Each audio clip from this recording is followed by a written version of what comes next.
Attention, le sel que vous utilisez chaque jour cache un secret inquiétant. Ouvrez votre placard de cuisine, regardez votre paquet de sel. Ce que je vais vous révéler dans les prochaines minutes va complètement changer votre façon de faire vos courses. Après 3 semaines d'investigation approfondie, j'ai découvert des vérités troublantes sur le sel vendu dans nos supermarchés français. Des procédés de raffinage agressifs, des additifs chimiques controversés et des promesses marketing trompeuses. Aujourd'hui, je vais vous dévoiler 7 types de sel à éviter absolument, et surtout, je vais vous montrer les 2 alternatives de qualité qui existent réellement. À la fin de cette vidéo, vous saurez exactement quel sel acheter et lequel jeter immédiatement. Premier sur la liste, la baleine, le géant qui domine le marché. La baleine. Ce paquet bleu emblématique est présent dans pratiquement tous les foyers français. De Paris à Marseille, c'est la marque de référence. Mais derrière cette omniprésence se cache une réalité industrielle préoccupante. Commençons par le positif. La baleine utilise effectivement du sel authentique provenant des salines d'Aigues-Mortes et de Salins de Giraud en Camargue. Ces dépôts salins datent de 5 millions d'années, issus de l'assèchement de la Méditerranée lors de la crise messinienne. Jusqu'ici, tout va bien. Mais voici où les choses se gâtent. Ce sel naturellement riche subit un traitement industriel intensif. Lavage successif avec des solutions salines concentrées, cristallisation multiple, séchage forcé à haute température. L'objectif ? Obtenir un produit à 99,99% de chlorure de sodium pur. Vous vous demandez peut-être, en quoi est-ce un problème ? Parce que le sel naturel, celui que nos ancêtres récoltaient depuis des millénaires, contient bien plus que du simple chlorure de sodium. Il renferme du magnésium qui prévient les crampes musculaires, du calcium essentiel pour vos os et vos dents, du potassium qui régule votre tension artérielle et protège votre cœur, du fer, du zinc, du cuivre. Tous ces minéraux, éliminés lors du raffinage. Et ce n'est pas tout. Une fois ce sel complètement dénaturé, l'industrie le reconstruit avec des additifs de synthèse. Premier ajout, l'iodate de potassium. C'est de l'iode artificiel de laboratoire. Certes, c'est une mesure de santé publique pour prévenir le goitre, mais c'est aussi l'aveu que le processus a détruit l'iode naturellement présent dans le sel complet. Deuxième ajout, beaucoup plus problématique, le ferrocyanure de potassium, codifié E536 sur les étiquettes. Restez attentifs, car c'est crucial. Cet additif anti-agglomérant contient du cyanure. Oui, vous avez bien entendu, du cyanure. Une étude publiée en 2024 dans la revue Food Science a démontré qu'il peut libérer du cyanure dans les milieux acides. Imaginez une simple salade assaisonnée au vinaigre. Le cyanure est toxique pour vos reins et votre système neurologique. D'ailleurs, le Royaume-Uni a purement et simplement interdit les ferrocyanures dans l'alimentation. La France, elle ne l'a toujours pas fait. Voici un test simple. Prenez du sel la baleine et laissez-le dans une pièce humide pendant 24 heures. Il reste parfaitement fluide, n'est-ce pas ? C'est la preuve que les anti-agglomérants font leur travail. Le sel authentique, lui, s'agglomère naturellement car ses minéraux absorbent l'humidité de l'air. Ces grumeaux que vous détestez peut-être ? Ce sont en réalité la signature d'un sel minéralisé et vivant. Numéro 2. Les marques de distributeurs. Carrefour, Auchan, Leclerc.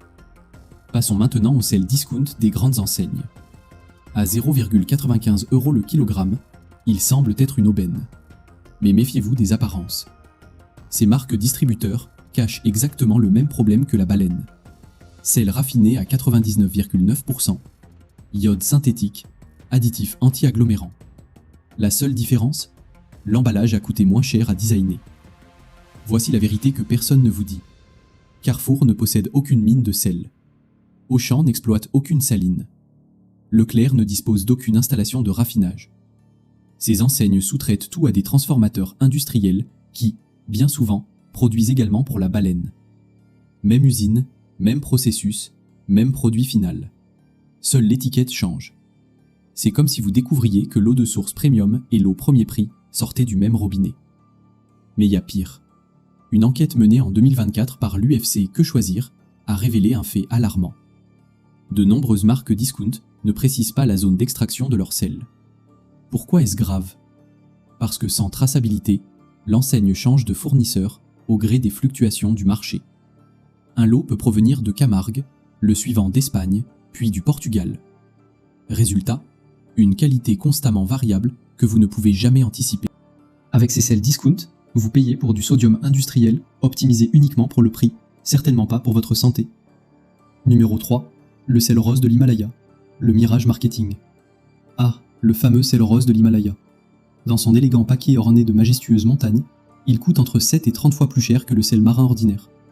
Les magasins bio le présentent comme un super aliment aux 84 minéraux miraculeux. Les influenceurs santé le vantent. Les restaurants gastronomiques le mettent en avant. Mais voici la réalité brutale.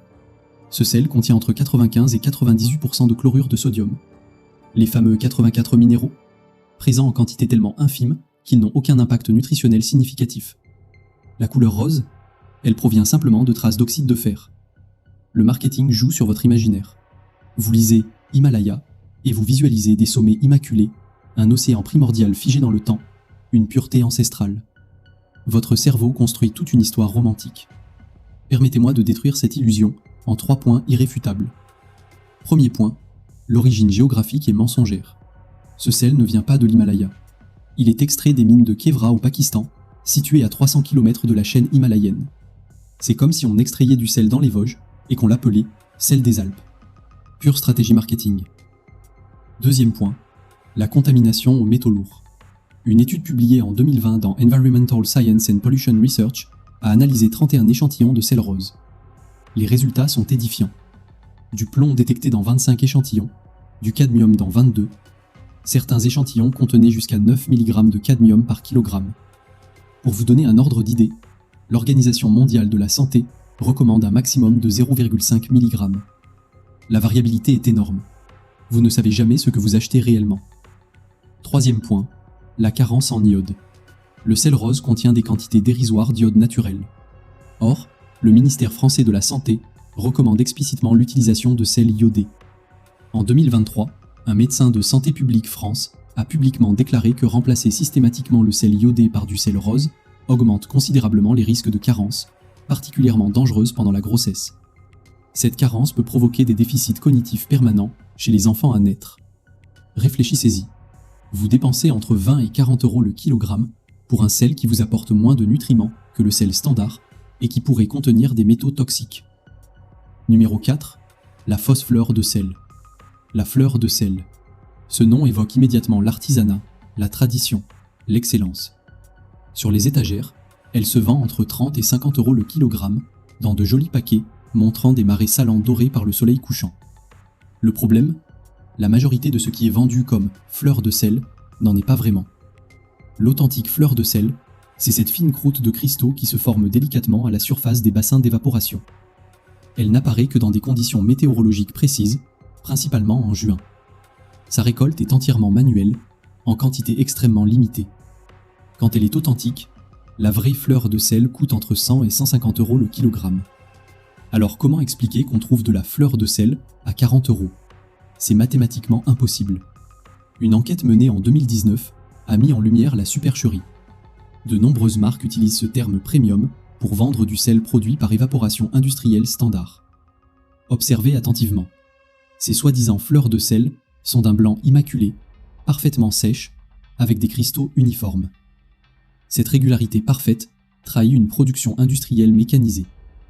La véritable fleur de sel présente des cristaux irréguliers, une légère humidité résiduelle et des nuances de couleurs subtiles allant du blanc cassé au gris très clair. Numéro 5. Le sel marin soi-disant premium. Vous avez certainement remarqué ces paquets élégants de sel marin de l'Atlantique ou sel marin premium avec leur mention rassurante. 100% français, naturel, qualité supérieure. Le prix, souvent le double des marques discount. Retournez l'emballage et lisez attentivement la liste des ingrédients. Que trouvez-vous? Sel alimentaire, iodate de potassium, anti-agglomérant E536. Exactement la même composition que la baleine. Vous payez simplement le double pour un packaging plus sophistiqué et un storytelling marketing plus travaillé. Le terme premium, appliqué au sel, n'a aucune base réglementaire. Il n'existe pas de classification officielle comme pour l'huile d'olive extra vierge. C'est du marketing pur qui exploite votre association mentale entre produits français et qualité supérieure. Des enquêtes menées en 2023 l'ont confirmé. La mention premium sur le sel est dénuée de toute base normative légale. Et devinez quoi? Même ce sel premium contient le fameux E536, ce ferrocyanure de potassium capable de libérer du cyanure dans les préparations acides. Numéro 6. Le gros sel. La fausse impression de naturel. Le gros sel a environ 1,20 € le kilogramme. Avec ses gros cristaux et son aspect rustique, il semble forcément plus authentique, plus proche de la nature que le sel fin. Beaucoup pensent qu'il est plus complet minéralement. C'est une erreur totale. La taille des cristaux n'a strictement aucun rapport avec la pureté ou la richesse minérale du sel. Les gros cristaux sont simplement laissés à cristalliser plus longtemps. Point. Le processus de raffinage? Identique au sel fin. Lavage industriel, purification chimique, séchage forcé. Souvent, il contient même des anti-agglomérants. Des tests réalisés en 2023 l'ont confirmé. Le gros sel titre à 99,4% de chlorure de sodium, presque identique au sel fin, qui titre à 99,9%. La différence est uniquement granulométrique. Beaucoup d'entre vous utilisent le gros sel pour l'eau des pâtes, persuadés que c'est mieux. En réalité, c'est une simple convention culinaire. Une fois dissous dans l'eau bouillante, absolument aucune différence fonctionnelle n'existe entre le gros sel et le sel fin. Numéro 7. Les sels aromatisés, l'arnaque gastronomique. Dernière catégorie, les sels aromatisés. Sel à la truffe, au romarin, au citron, au piment d'Espelette. Présentés dans des flacons design, vendus entre 80 et 120 € le kilogramme. Ils semblent artisanaux, sophistiqués, gastronomiques. Voici la vérité. Le sel de base est du sel raffiné standard à 0,95 € le kilo. On y ajoute quelques copeaux de truffe, souvent aromatisés artificiellement, du romarin séché industriel, des zestes de citron déshydratés. Et miracle, le prix est multiplié par 100. Une augmentation de 5000%. Des tests effectués en 2023 sur 15 sels aromatisés ont révélé que 12 sur 15 utilisaient du sel raffiné contenant l'additif E536. 3 contenaient même des arômes entièrement artificiels. Aucun ne précisait la qualité du sel de base utilisé. L'arôme puissant masque parfaitement la médiocrité du sel sous-jacent. Mon conseil? Si vous aimez le sel aromatisé, achetez du sel de qualité et ajoutez vous-même vos herbes et épices fraîches. Vous économiserez 90% du prix. Les véritables alternatives, 2 sels qui méritent votre confiance. Maintenant que vous savez ce qu'il faut éviter, parlons des vraies solutions. Ces 2 sels prouvent qu'il est encore possible de trouver des produits authentiques et respectueux. Le sel de Guérande, protection géographique garantie. Le sel de Guérande bénéficie d'une indication géographique protégée depuis 2012. Cela signifie que la zone de production, les méthodes de récolte et les critères de qualité sont strictement encadrés et contrôlés. Les salines de Guérande ont plus de 1000 ans d'histoire. Le processus de production est resté inchangé depuis le Moyen-Âge. Récolte dans des marais salants naturels séculaires, lavage à l'eau de mer naturelle, séchage à l'air libre.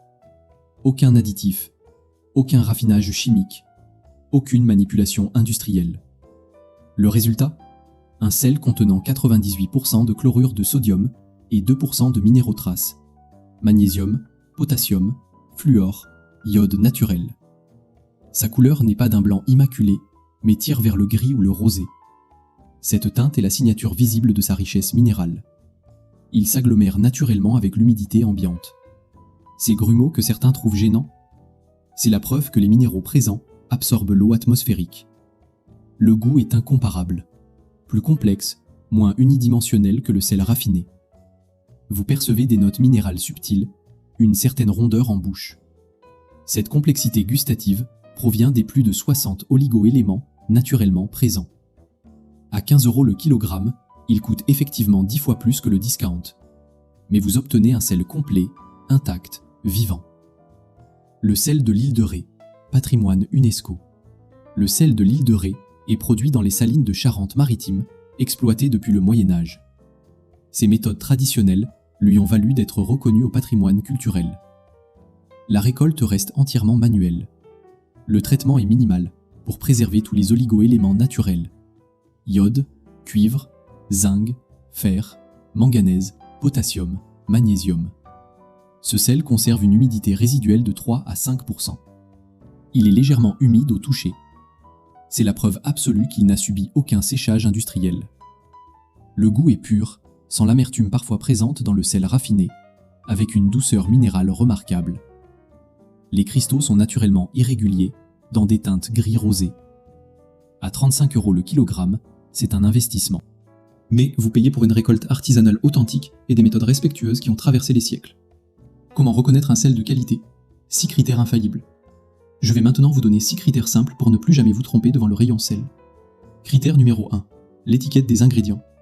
Si elle mentionne uniquement sel marin ou sel, c'est excellent. Si vous lisez sel, iodate de potassium, E536, reposez immédiatement le paquet. Le sel authentique n'a besoin d'aucun additif chimique. Critère numéro 2. La couleur. Un sel d'un blanc parfaitement pur et systématiquement raffiné. Le sel complet présente des nuances grises, rosées ou beige. Ces colorations sont la signature visible de minéraux présents. Fuyez le blanc immaculé. Critère numéro 3. La zone de production. Privilégiez les sels avec certification IGP qui garantit une origine contrôlée et des méthodes encadrées. Si aucune zone n'est précisée, le fabricant change de fournisseur selon les opportunités tarifaires du marché. Critère numéro 4. Le prix. La qualité a un coût. En dessous de 8 € le kilogramme, il est mathématiquement impossible d'obtenir un sel de haute qualité. La récolte manuelle et l'évaporation naturelle nécessitent du temps et de la main-d'œuvre. Critère numéro 5. Le test d'humidité. Achetez une petite quantité de sel et laissez-le ouvert dans un environnement humide pendant 24 heures. S'il s'agglomère, il contient des minéraux authentiques. S'il reste parfaitement fluide, il est chargé d'anti-agglomérants chimiques. Critère numéro 6. Méfiez-vous du marketing. Les termes premium, gourmet, extra ne signifient strictement rien sans certification officielle. Seules les appellations protégées comme l'IGP ou les labels régionaux contrôlés sont de véritables garanties. J'ai passé en revue 7 catégories de sel posant de sérieux problèmes. Mais j'ai aussi identifié les véritables alternatives qui existent.